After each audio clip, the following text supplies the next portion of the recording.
Hey guys, Professor Josh here. In this video, we're going to explore the topic of chemical bonding.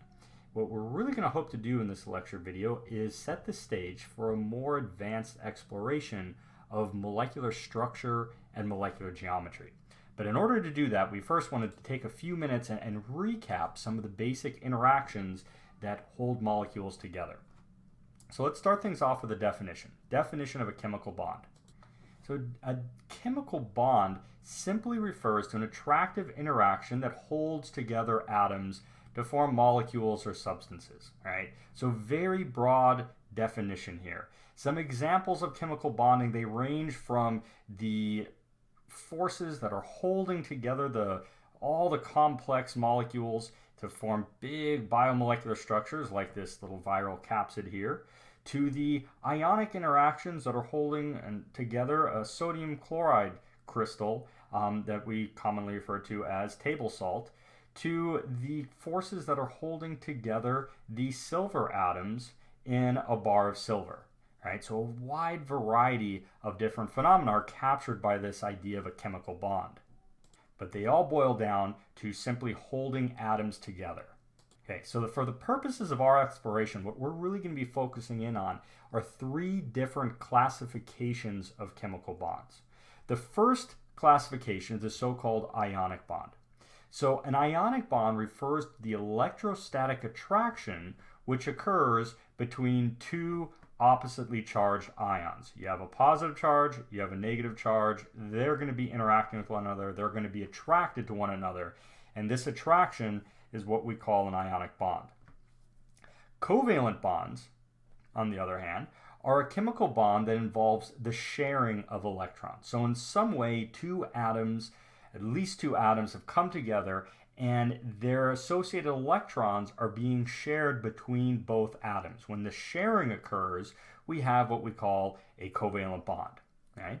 And then the third and final type of chemical bond that we're going to talk about in this mini lecture is this idea of a metallic bond.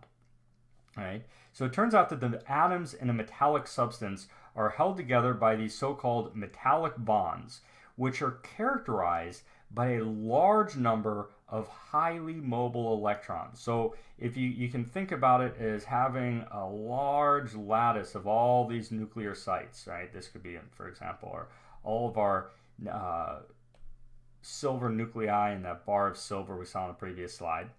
And what ends up happening is all of these nuclei end up being held together by what is really best described as almost an electron sea, a bunch of highly mobile electrons that can move all across that long piece of metal. And it's these highly mobile electrons that are responsible for the characteristic metallic properties that we're all used to. This metallic luster, conductivity of heat and electricity, malleability. All of these properties are the result of this sea of electrons.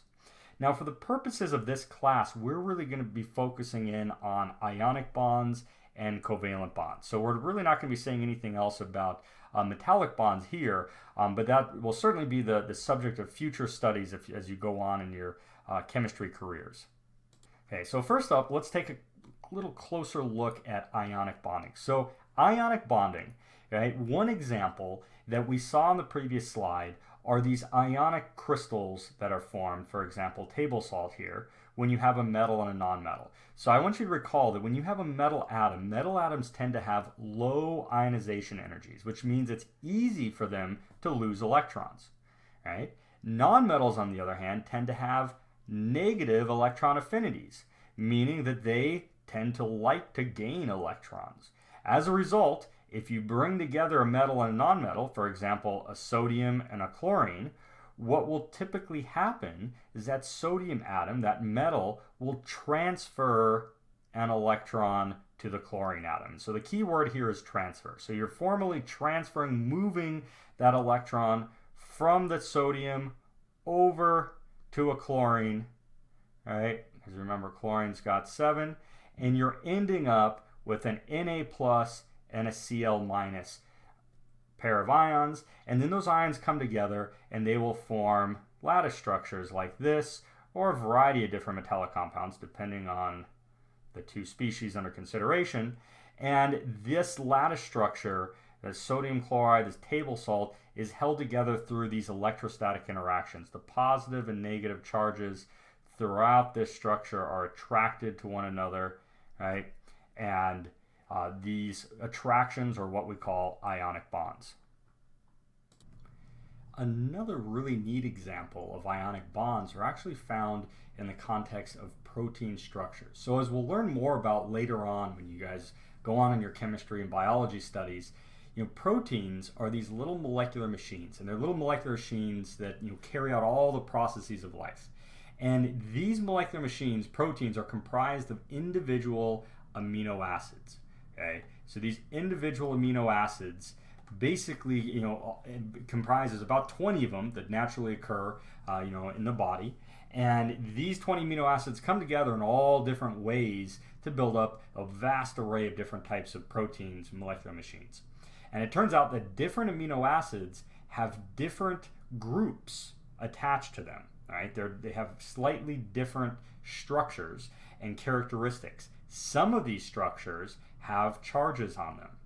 Okay? And so what we're going to see here is an example where a protein, illustrated right here on the screen, in a so-called ribbon model, where we're sort of smoothing out all the individual atomic details and kind of just giving us a feel for how all those little atoms are kind of strung together in their amino acid sequence.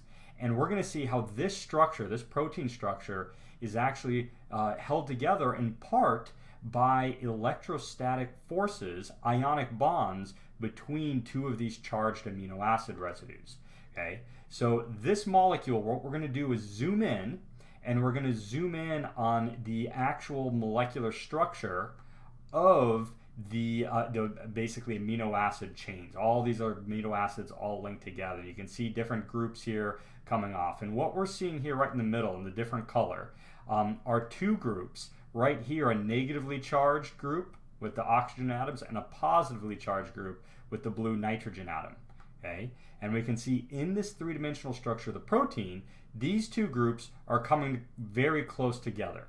Right? They're coming within about 2.8 angstroms, right? So very close to one another. And this relatively strong electrostatic interaction is helping to stabilize this broader protein structure that we saw here in the initial frame. Okay, so ionic bonds show up everywhere, and that's going to be one of our topics of focus as we move on to understanding structure and geometry. As you recall, the other main topic that we are going to be talking about is this idea of covalent bonding. So the two bond types we're really going to care about, ionic bonding and covalent bonding. Now remember, covalent bonding, you want to think sharing electrons, okay? Ionic bond is a transfer of electrons, covalent bond is a sharing of electrons. So an example here could be an H2 molecule, so H2. So basically two hydrogen atoms bound together. Now remember, a hydrogen atom is simply a proton, an isolated proton. So I'm going to denote those isolated protons by a little red dot here with a positive charge next to it. And if we just consider these two hydrogen atoms in close proximity to one another, we'll say on the order of an angstrom or two, right?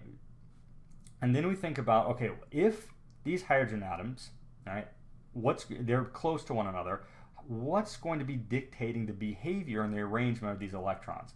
Obviously, one atom doesn't have a tremendous pull on the electron greater than that of the other. They're identical. They're both hydrogen, right? So we're not going to get a transfer process. So then the question is, well, where is that electron going to hang out? Okay. Well, we wouldn't expect the electron to hang out only on one nucleus, right? Because that electron is attracted to both nuclei, right?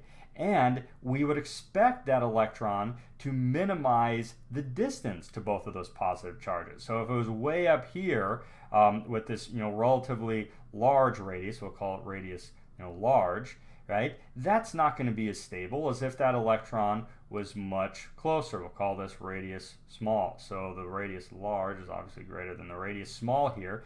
The Coulombic attraction between this positive and negative charge and this Coulombic attraction occurring between both nuclei is going to result in a configuration that builds up electron density between the two hydrogen atoms. Okay, so covalent bonds are building up electron density between those two atoms involved in the bonding interaction.